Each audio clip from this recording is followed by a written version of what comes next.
I served in World War II and Korea. I was a federal judge. I was the director of the FBI, director of the CIA, and I was the target of an elder fraud scheme. This is William Webster, the only person to have ever served as the director of both the CIA and the FBI. And this is Keniel Thomas, the guy that tried to scam him. Hey, I know you're playing around, right? You know what I'm going to do? I won't call you back. I'm going to kill you. I'm going to kill your husband. I'm going to take your house in fire. Wait a minute! Who are you? Now you might be saying to yourself that this can't be real. This must be clickbait. Just stick around for the full details from the affidavit, more audio recordings, I'm not giving you any more warning. and to see what happens to a scammer who attempts to do something like this. But just before we dive in, let's just take a look at scamming in Jamaica. A lottery scam based in Jamaica is stealing billions of dollars from unsuspecting Americans. Jamaican lottery schemes are growing at an alarming rate.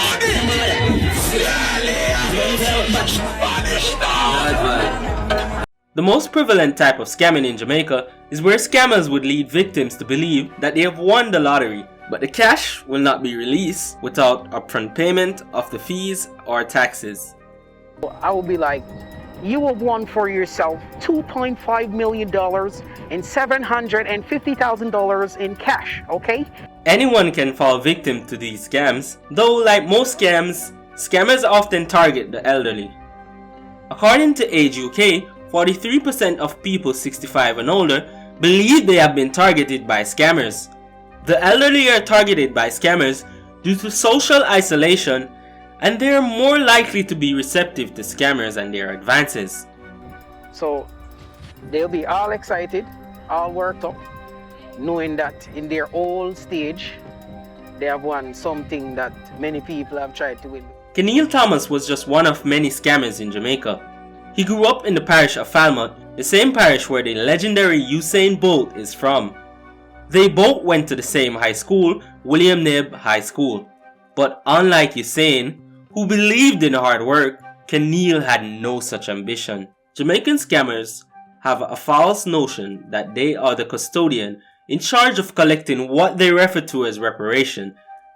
But the truth is, most scammers only enjoy the ability of spending a day or two and making millions.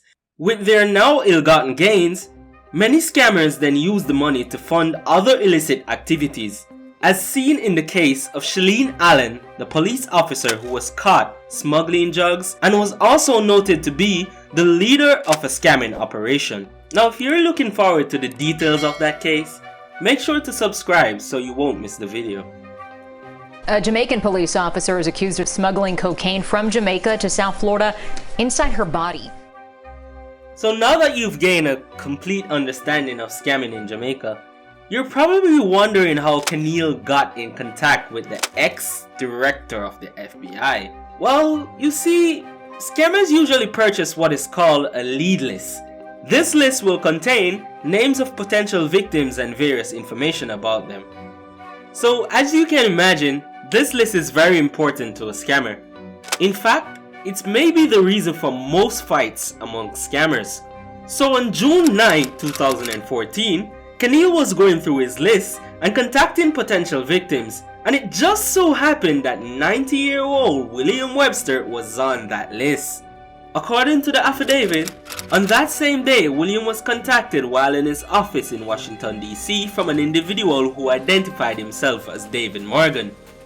This individual was Keniel Thomas. Keniel told William that he was the head of Mega Millions and that William was the winner of $15.5 million and a 2014 Mercedes-Benz. But as usual with most lottery scams, Keniel told William that he had to pay $50,000 to cover the taxes before the award would be provided to him. But like a true FBI agent, William played along and asked Keniel relevant information. Keniel told William his phone number and his email address. Shortly thereafter, William contacted the FBI. The following day, William called Keniel, and this conversation was audio recorded by the FBI. All right, tell me again, what is the amount of my prize?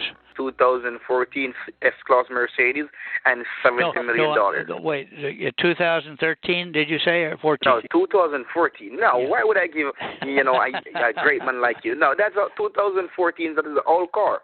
I see. Well, 2013 is the old car. You're getting a brand new 2014 Mercedes. All right. Black leather interior, 1-year insurance by Geico. Oh, really? All right. So, yes, it is a great price you have been. So, the least chance you have, you can call me. The least chance you have, you call me every moment you get so that we can talk. But I would appreciate if you can have that check been sent off by tomorrow in the overnight mail, all right? Well, that's going to be a problem. I'll talk to you in a minute. But what was the cash amount? $72 million. You're the first place winner. Could I ask you again, just to be sure I'm on the right number? Yes. Your callback number, is that the number I called? Yes, that's the number you can call me anytime. Would that's you my give it to personal me? number. Would you give it to me again so I be sure I have it? Okay. 876. That is 876. Yes. 834. 74.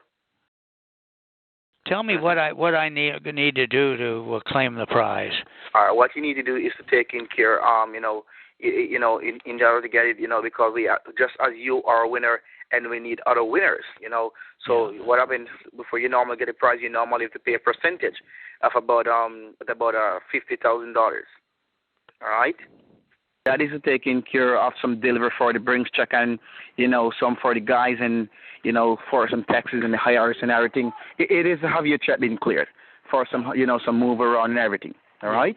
All right. So and when you get your money and you take your money to the bank, there'll be no taxes to be taken from your money. All right. Yeah. All right. Yeah. Now, that's you paying the taxes, not me, huh? Yeah. No. Yeah. We'll the money that you're going to send to us, the taxes will pay from that. I see.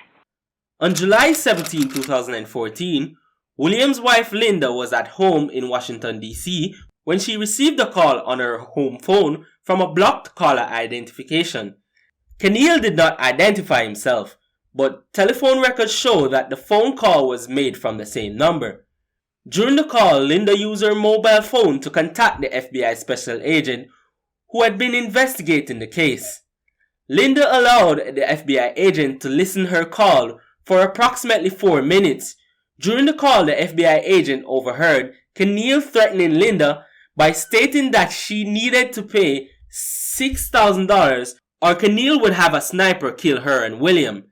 Keniel said that he would put a bullet straight to the head and burn down Linda's home. Linda attempted to reason with Keniel by telling him that it would not be worth killing them because the CIA and the FBI would be looking for him afterwards. Keniel said that the FBI and the CIA would never find him. What?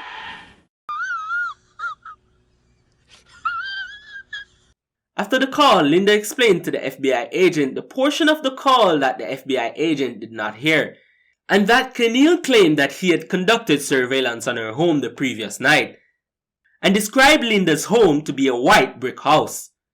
Keniel also told Linda that no one was at her home the previous night. Linda told the FBI agent that she in fact did live at a white brick house, and no one was at her home the previous night. Well, what happens if I don't send anything? Sweetheart, just stop around, all right? Because you're getting me really crazy right now. Well, you're getting me really crazy because I think you're around with us. All right, you don't. You're okay. Trying to scare an old man. Okay. Remember that we know where your home is. We have your address. We have everything about you. So how is it that we go? Just bark bomb your house, set your house in blaze. How is that?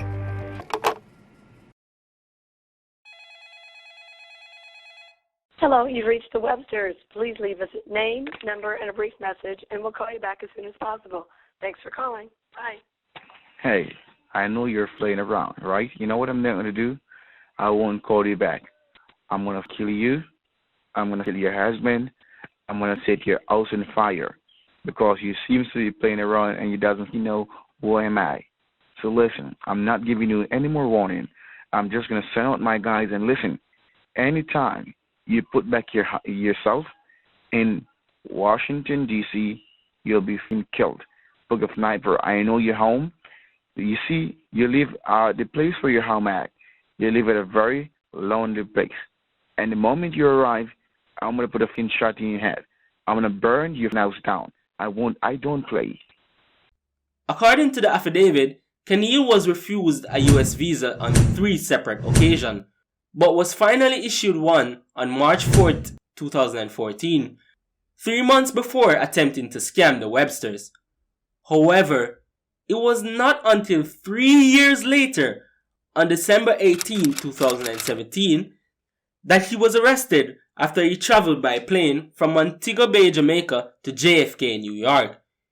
He was immediately arrested upon arrival. Keniel Thomas pled guilty on October 26, 2018 in a U.S. District Court. He was sentenced to 71 months in prison.